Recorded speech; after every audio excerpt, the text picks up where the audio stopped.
مومنوں پڑھتے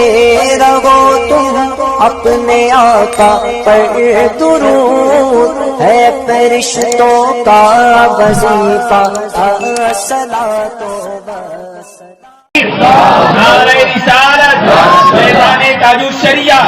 عطائے تاج الشریعہ، خلیفہ حضور تاج الشریعہ، فیضان حضور امین شریعت کانفرنس، خواجہ کا ہندوستان، نعرہ تکبیر، نعرہ رسالت۔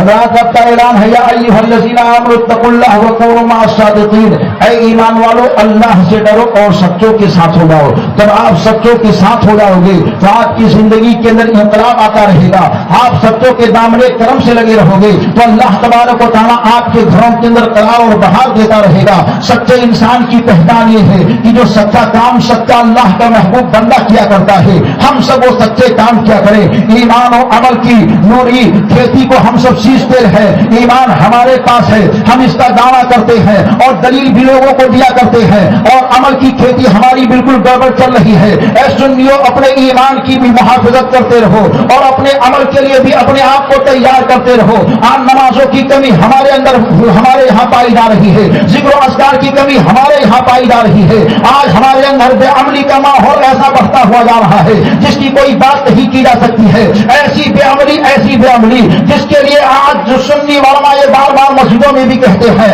کتابوں کے اندر بھی اس کا اعلان ہوا کرتا ہے، لیکن ہم بے عملی کے شکار ہوتے ہوئے جا رہے ہیں اور یہ سوچتے ہیں کہ ہم بہت بڑا کام کر رہے ہیں۔ اے نوجوانوں اور اے بزرگوں، ہم کو عمل کے لیے بھی اپنے آپ کو آگے بڑھانا ہے اور ایسی زندگی ہماری اور آپ کی اچھی ہونی چاہیے جس کی مثال غوث اعظم کی تعلیمات سے ہونی چاہیے، امیر شریعت کے تعلیمات سے ہونی چاہیے۔ سرکار غوث اعظم رضی اللہ تعالیٰ عنہ کے نورانی ذکر و فکر اور ان کے فیض و برکات سے مالا مال ہونے والے وہ غوث اعظم جس کو ہر جماعت کے لوگوں نے اللہ کا محبوب بڑی تصور کیا اور جانا اور مانا ہے، ایسی شان ان کو اللہ نے دے رکھی ہے۔ آپ کے دیکھیے اللہ کے محبوب بندے سچے اللہ کے بندے ہیں، آپ کی دعوت شہر بغداد کے اندر ہوتی ہے، بے شمار علماء بیٹھے ہوئے ہیں، سب کے ہاتھ کو دھلایا جا رہا ہے۔ ہاتھ دھلانے والا سب کے ہاتھ کو دھلا کر کے غوث اعظم کے ہاتھ کو دھلانے کے لیے آتا ہے۔ ایک لوٹا پانی لایا، غوث پاک ہاتھ کو دھل رہے ہیں، دوسرا لوٹا پانی لایا، غوث پاک ہاتھ کو دھل رہے ہیں، تیسرا لوٹا پانی لایا، غوث پاک ہاتھ کو دھل رہے ہیں،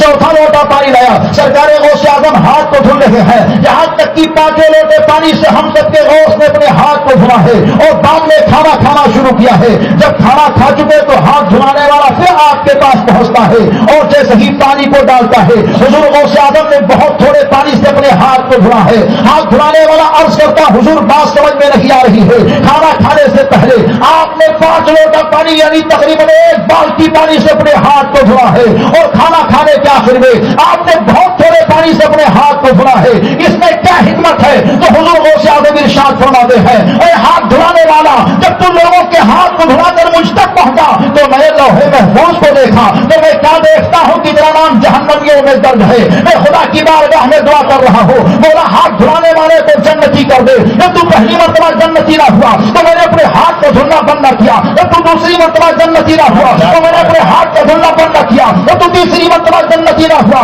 تو میں نے اپنے ہاتھ کو دھلنا بند نہ کیا، جب تو چوتھی مرتبہ جنتی نہ ہوا تو میں نے اپنے ہاتھ کو دھلنا بند نہ کیا، یہاں تک کہ میں 5ویں مرتبہ اپنے ہاتھ کو دھل ہی رہا تھا، خدا کی بارگاہ سے آواز آتی ہے، اے میرے بندے عبد القادر، کھانا کھانا شروع کر دے، ہم نے تیری توجہ کی وجہ سے کو جنتی بنا دیا۔ حضرات غوث اعظم رضی اللہ تعالیٰ عنہ کی نظر محبت کا کرم ہے کہ آپ نے جہنمی کے اوپر نظر ڈال دی تو جنتی بن گیا ہے۔ یہ سچے انسان کی صحبتوں کو سمجھنا ہے کہ ان کے نظر کرم میں انسان آ گیا تو اللہ تبارک و تعالیٰ نے اونچی شان اس کو دے دی ہے۔ ہم سب کو بھی چاہیے کہ سچوں کے ساتھ رہیں، سچوں کے ساتھ بیٹھیں، سچوں کی صحبت کو اختیار کرتے رہیں۔ وہی غوث اعظم رضی اللہ تعالیٰ عنہ ہے۔ آپ کے بارگاہ کرم میں آپ کو ایک مرید پہنچتا ہے اور پہنچنے کے بعد میں اس نے کہا، حضور گھر کے اندر بڑی تنگی پیدا ہو گئی ہے، بے روزگاری کے تشدار میں ہو چکا ہو، حضور کوئی وظیفہ آپ بتا دیجئے۔ سرکار غوث اعظم ارشاد فرماتے ہیں، کیا تو نماز پڑھتا ہے؟ اس نے کہا، ہاں حضور میں نماز کا پابند ہوں۔ آپ ارشاد فرماتے، تیرے گھر کے اندر تیرے بچے نماز پڑھتے ہیں؟ اس نے کہا، ہاں حضور سارے گھر کے لوگ نماز پڑھتے ہیں۔ حضور غوث اعظم ارشاد فرماتے، تیرا مکان کہاں ہے؟ اس نے کہا، حضور میرا مکان راستے کے کنارے پر ہے۔ غوث اعظم رضی اللہ تعالیٰ عنہ نے کہا، بازار چلا جا اور وہاں سے ایک کپڑا خرید لے، مکان کے دروازے پر پردہ لٹکا دے، چنانچہ گھر پر آتا ہے اور جیسے ہی کپڑا لٹکاتا ہے، چند دن گزرے تھے کہ سرکار غوث اعظم کی بارگاہ میں حاضر ہوا، تحفے تحائف کو پیش کیا اور عرض کرتا حضور میں نے کپڑا لگایا تو ہمارے گھر میں بے پناہ برکتیں ہو گئی ہیں، مگر بات سمجھ میں نہیں آ رہی ہے، آپ نے کوئی وظیفہ نہیں دیا تھا، آپ نے کچھ پڑھنے کے لیے نہیں کہا تھا، صرف کپڑا لٹکانے کے لیے کہا تھا، اس میں کیا حکمت ہے؟ تو حضور غوث اعظم ارشاد فرماتے ہیں تو نماز کا پابند تھا، تیرے بچے تیرے گھر والے نماز کے پابند تھے، تیرا مکان راستے کے کنارے پر تھا، گزرنے والے 100 طرح کے لوگ ہوا کرتے تھے اور انہیں گزرنے والوں میں سے کبھی کبھی بے نمازیوں کی گزر بھی ہوا کرتی تھی، اور جب بے نمازی گزرتے تھے تو ان کی نظر تیرے مکان کے دروازے پر پڑا کرتی تھی، جس کی وجہ سے اللہ نے تیرے گھر سے برکت کو اٹھا لیا تھا۔ اب جب تو نے مکان کے دروازے پر کپڑا لٹکا دیا ہے تو بے نمازی کی نظر کپڑے تبدیل کر کے واپس آ جایا کرتی ہے، اس وجہ سے اللہ نے تیرے گھر میں برکت کو نازل فرما دیا ہے۔ آپ ذرا غور کیجئے کہ ایک نمازی انسان ہے اور اس کے مکان کے دروازے پر بے نمازی کی نظر پڑ جاتی ہے تو برکتیں اٹھ جایا کرتی ہیں، برکتیں ختم ہو جایا کرتی ہیں۔ تو جس گھر کے اندر بے نمازی رہتا ہو، جس گھر میں بے نمازی سوتا ہو، جس گھر میں بے نمازی کھاتا ہو، جس گھر میں بے نمازی رہتا ہو، ایسے گھر کا معاملہ کیسا ہوگا؟ اے سنی مسلمانوں، ہم غوث اعظم کی محبت میں آئے ہوئے ہیں، رسول پاک کی محبت میں آئے ہوئے ہیں، شہید اعظم کی محبت میں آئے ہیں، یہ سارے کام جو محبت کے ہو رہے ہیں ہوتے رہنا چاہیے، لیکن محبت کی دلیل یہ ہے کہ جو انہوں نے کیا ہے ہم کو بھی وہ کام کرنی چاہیے، نمازیں انہوں نے پڑھی ہے ہم سب کو بھی نماز پڑھنی چاہیے، درود انہوں نے پڑھا ہے ہم سب کو کثرت سے درود پڑھتے رہنا چاہیے، سلام انہوں نے نبی کی بارگاہ میں پیش کیا ہے ہم سب کو سلام پیش کرنا چاہیے، انہوں نے نظر نیاز بھی کیا ہے ہم سب کو بھی یہ سارے کام کرتے رہنا چاہیے، لیکن جو لوگ سلام سے روکتے ہیں ان لوگوں کی باتوں پر دھیان مت دینا، کیونکہ قرآن نے اعلان کر دیا ہے ان اللہ و ملائکتہ یصلون علی النبی یا ایھا الذین آمنوا صلوا علیہ وسلموا تسلیما، بے شک اللہ اس کے فرشتے نبی پر درود و سلام بھیجتے ہیں، تو اے ایمان والو تم بھی اپنے نبی پر خوب درود و سلام پیش کیا کرو۔ اگر کوئی درود نہیں پڑھتا ہے، اگر کوئی سلام نہیں پڑھتا ہے تو اس سے الجھنے کی ضرورت نہیں ہے، آپ اور زیادہ درود پڑھتے رہو، سلام پڑھتے رہو، کیونکہ اللہ نے قرآن میں ایمان والوں سے خطاب کیا ہے اور یہ بتایا ہے اے ایمان والو تم اپنے نبی پر خوب درود و سلام پڑھا کرو، پتا یہ چلا جہاں درود ہوگا وہی ایمان والا ہوگا، جہاں سلام ہوگا وہی ایمان والا ہوگا۔ اب کوئی درود و سلام سے روکتا ہے تو سمجھ لو کہ وہاں ایمان نہیں ہے، جہاں درود و سلام پڑھا جاتا ہے سمجھ لو کہ وہاں ایمان موجود ہے۔ نعرہ تکبیر، نعرہ رسالت، مسلک اعلی حضرت علماء اہل سنت خواجہ کا ہندوستان فیضان حضور امین شریعت کانفرنس، نعرہ تکبیر، نعرہ رسالت۔ ماہر عملیات حضرت علامہ تصور قادری صاحب تشریف فرما ہے، ان کے گھر پہ جب میں گیا تو کیا دیکھا وہاں اعلیٰ حضرت کے گنبد کا ٹکڑا لگا ہوا ہے اور وہاں یہ شعر لکھا ہوا ڈال دی قلب میں عظمت مصطفیٰ سیدی اعلیٰ حضرت پہ لاکھوں سلام۔ جب ان کے ذات سے میں آگاہی چاہیے اور کچھ معلومات کرنی چاہیے تو پتہ یہ چلا کہ انہوں نے بدعقیدوں کی مسجد میں 13 دن تک پہنچ کر کے صلاۃ و سلام کو پڑھا ہے۔ اے سنیوں، یہ کیسے ایمان والے ہیں جو غیروں کی مسجدوں میں پہنچ کر کے سلام کو پڑھا کرتے ہیں؟ ارے ہم کو اپنی مسجد ہی میں نہیں بلکہ اپنے گھر گھر میں نبی پر سلام پڑھنا چاہیے، اور جلنے والوں کو جلانا چاہیے، چڑھنے والوں کو چڑھانا چاہیے، مرنے والوں کو مارنا چاہیے۔ اگر وہ سلام سے تم مرتے ہیں تو اور نبی پر سلام پڑھتے رہو تاکہ وہ ہمیشہ کے لیے مر جائیں، اگر وہ چڑھتے ہیں تو ایسا چڑھاؤ کہ ہمیشہ کے لیے دب جائیں۔ ان لوگوں نے روکنا چاہا تو بہت، مگر ہم سب کے امام نے کہا تھا نبی کا سلام نہ کل رکا تھا نہ آج رکا ہے نہ صبح قیامت تک رک سکے گا۔ ان لوگوں نے کہا ہم روک کر کے بتائیں گے۔ احمد رضا امام نے کہا تھا کتنی مرتبہ تم روکو گے؟ انہوں نے کہا ایک ایک سلام کو روکوں گا۔ تو امام اہل سنت بولتے ہیں ارے نادان تم ایک سلام سے روکنے کا پلان بنا رہے ہو، ارے مومن کا ایمان یہ بولتا ہے مصطفیٰ جارے رحمت پہ لاکھوں سلام، شمع بدلے ہدایت پہ لاکھوں سلام، تم ایک سلام سے روکنے کی کوشش کرتے ہو۔ نبی یہ تو رہا کا دیوانہ اپنے آقا پر ایک سانس میں لاکھوں سلام پیش کر رہا ہے، انہوں نے کہا ہم درود سے روکیں گے تو ہم سب کے امام نے کہا کتنے درود سے روکو گے؟ کہاں ایک ایک درود سے روکتا رہوں گا۔ امام اہل سنت مسکرا کر کے بریلی کے نوری کٹائی سے بولتے ہیں ایک درود سے تم روکتے ہو، ہمارا ایمان یہ کہتا ہے کعبے کے بدر دجا تم پہ کروڑوں درود، شہبا کے شمس الضحیٰ تم پہ کروڑوں درود، اور کوئی غیب کیا تم سے رہا ہو بھلا جب نہ خدا ہی چھپا تم پہ کرو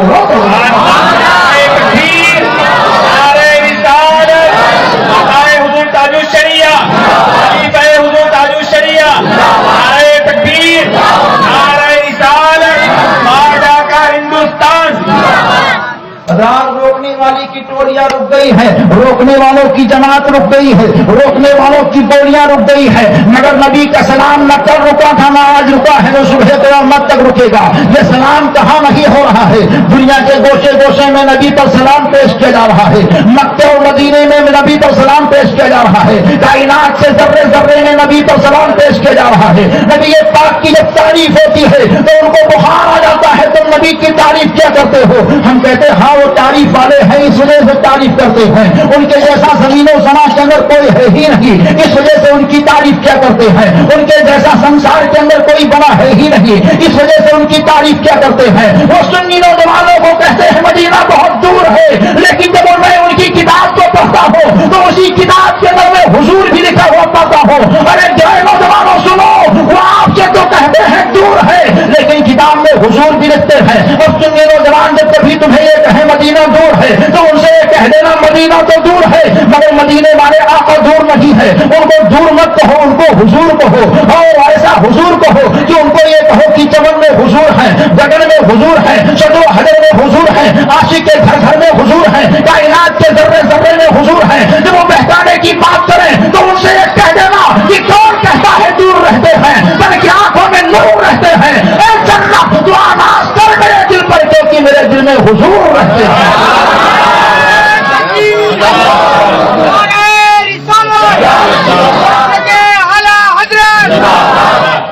اور اے سنیو صرف یہ شعر ہی کہہ کر کے خاموش مت رہنا کہ ان کو دیکھ کر کے یہ کہہ دو کہ میرے دل میں حضور رہتے ہیں ارے زبانی طور پر ہی نہیں بلکہ حقیقی طور پر اپنے آقا کو اپنے دل میں بساؤ اور تمامی کاموں سے فری ہو کر کے رات میں عشاء کی نماز کے بعد میں باوضو ہو کر کے اپنے گھر میں تنہائی میں بیٹھ کر کے اپنے دل پر ضرب لگاتے رہو اور آہستہ آہستہ دل میں کہتے رہو میرے دل میں حضور رہتے ہیں میرے دل میں حضور رہتے ہیں میرے دل میں حضور رہتے ہیں آپ کہیں گے کیا فائدہ ہوگا ارے فائدہ تو آپ خود بتاؤ گے اور ہر عاشق کو بتاؤ گے کہ ہم نے یہ وظیفہ کیا یہ فائدہ ہمیں ہوا ہے کیا کیا فائدہ ہوا کم سے کم 40 دن کر کے وظیفہ دیکھو اس کے بعد میں کہنا کیا فائدہ ہوا ہے جب آپ اس وظیفے کی پابندی کرتے رہو گے تو ابلیس پوری ٹولیوں کے ساتھ آئے گا کیونکہ اپنے دل کے اندر اپنے آقا کو آپ بسا رہے ہو اور جس کے سینے کے اندر نبی پاک بس جایا کرتے ہیں جس کے سینے کے اندر نبی پاک کی محبت کا چراغ جل جایا کرتا ہے اور دشمنوں سے مقابلہ کیا کرتا ہے بددلوں سے مقابلہ کیا کرتا ہے اور نہ جانے کیسے کیسے لوگوں سے مقابلہ کیا کرتا ہے اس کے لب و لہجے کے اندر نبی پاک کی محبت کی بات ہوا کرتی ہے شیطان پوری طاقت و قوت کے ساتھ آئے گا اور جیسے ہی آپ بازار کی منڈیوں کی جانب چلے رہو گے تو شیطان یہ کہے گا اے پیر تو گناہ تو کر لے اے ہاتھ تو گناہ کر لے اے نظر گناہ کی چیزوں کو دیکھ لے اے کان گناہ کی باتوں کو سن لے اے زبان گندی بولیوں کو بول لے ایسے موقع پر آپ کو مکمل طاقت و قوت کے ساتھ مقابلہ کرنا ہے کیونکہ آپ نے وظیفہ کیا ہے رات میں میرے دل میں حضور رہتے ہیں میرے دل میں حضور رہتے ہیں میرے دل میں حضور رہتے ہیں جب ایسا ماحول ہو جائے اور صبح جب یہ خیال آنے لگے اور قدم گناہوں کی جانب اٹھنے لگے تو قدم کو روک لینا اور کہنا قدم سے اے قدم گناہوں کی جانب مت اٹھ کیونکہ میرے دل میں حضور رہتے ہیں ہاتھ میں غلط کام ہونے لگے تو ہاتھ کو غلط کام کرنے سے روک لینا اور کہنا ہے ہاتھ غلط کام کو مت کر کیونکہ میرے دل میں حضور رہتے ہیں نظروں میں بے حیا چیزیں آنے لگے تو نظروں کو بے حیا چیزوں کو دیکھنے سے روک لینا اور کہنا ہے نظر بے حیا چیزوں کو مت دیکھ کیونکہ میرے دل میں حضور رہتے ہیں اور جب دل و فکر کے اندر گندے سوچ گندے خیالات آنے لگے تو ان سارے خیالات کو اپنے آپ سے دور کر لینا اور کہنا ہے گندے خیالات میرے خیالوں سے نکل جاؤ کیونکہ میرے دل میں حضور رہتے ہیں جب آپ اس انداز سے اپنے آقا کو سینے میں بساؤ گے تو ایک دل آپ گھر کے اندر بیٹھ کر کے یہ کہو گے میرے دل میں حضور رہتے ہیں میرے دل میں حضور رہتے ہیں تو آپ کا دل مچل کر کے کہے گا اے نبی کا دیوانہ تو روزانہ یہ کہتا تھا میرے دل میں حضور رہتے ہیں آج تیرا دل کہہ رہا ہے ضرور رہتے ہیں آج تیرا دل کہہ رہا ہے بولیے محبت سے اب جس کو اپنے آقا کو اپنے دل میں بسانا ہے للکار کر بولے ضرور رہتے ہیں اپنے آقا کو بساؤ گے نا، اور یہ وظیفہ کرو گے، بدعقیدگی مرتی جائے گی، ایمان تازہ ہوتا جائے گا، ایمان آپ کا بالکل چمکتا دمکتا جائے گا، اور آپ کا چہرہ ایسا ویسا نہیں ہوگا، نور والا چہرہ ہوگا۔ اور آپ نے اگر پوری زندگی اس وظیفے کی پابندی کر لی، نمازوں کی پابندی کے ساتھ، تو موت تو سب کی آنی ہے، آ کے ہی رہے گی، نہ ایک لمحہ پہلے نہ بعد۔ جو ٹائم فکس ہو گیا اسی وقت موت آئے گی، اور جب موت آئے گی نہلانے والا نہلائے گا، کفن پہنانے والا کفن کو پہنائے گا، کندھے پر اٹھانے والا اٹھائے گا، قبرستان لے کر کے جانے والا جائے گا، قبر میں لٹانے والا لٹائے گا، مٹی دینے والا مٹی دے کر کے واپس قدم جب آئے گا، تو آپ نے زمین پر اپنے دل کے اندر یہ کہا تھا اور اپنے زبان سے یہ کہا تھا کہ میرے دل میں حضور رہتے ہیں، میرے دل میں حضور رہتے ہیں۔ جب قبر میں لوگ لے جا کر کے واپس آئیں گے تو ہر جہاں کا اندھیرا ہی اندھیرا رہے گا، تو وہاں کچھ کہنے کی ضرورت نہیں ہوگی۔ آپ نے یہ کہا تھا میرے دل میں حضور رہتے ہیں، ایسے موقع پر قبر کا ذرہ ذرہ بولے گا، اے نبی کا دیوانہ، تو نے زمین پر یہ کہا تھا میرے دل میں حضور رہتے ہیں، آج نظر سے دیکھنے ضرور رہتے ہیں، ضرور رہتے ہیں۔ نعرہ تکبیر، نعرہ رسالت، مسلک اعلی حضرت، خواجہ کا ہندوستان، حضور تاج الشریعہ، خلیفہ حضور تاج الشریعہ، فیضان حضور امین شریعت کانفرنس۔ اب قبر کے اندر اندھیرا نہیں ہوگا، ہر جہاں جانب اجالا ہی اجالا ہوگا، کیونکہ نور والے آقا آ رہے ہیں، دونوں عالم کے سرکار آ رہے ہیں۔ فرشتے سوال و جواب کے لیے آئیں گے اور کہیں گے منڈپوں کا مادینوں کا، وہ سوالات کرنے کے لیے آئیں گے، مگر سونے والا کوئی سچا عاشق رسول اعظم ہو اور میرا مفتی اعظم عالم ہو، اگر کوئی ایسا دیوانہ سو رہا ہے تو میرے مفتی اعظم اس کا جواب زمین پر ہی دے رہے ہیں کہ میرے آقا کی آمد پربہار ہوگی، اور فرشتے مجھ سے جب سوال کریں گے تو کہتے میں کچھ اور نہیں کروں گا، بلکہ وہ کہتے حبیب خدا کا نظارہ کروں گے، جو جانور پر نثارہ کروں گے، اور آگے بولتے ہیں میرا دین و ایمان، فرشتے جو پوچھیں آقا تمہاری ہی جانب اشارہ کروں گا،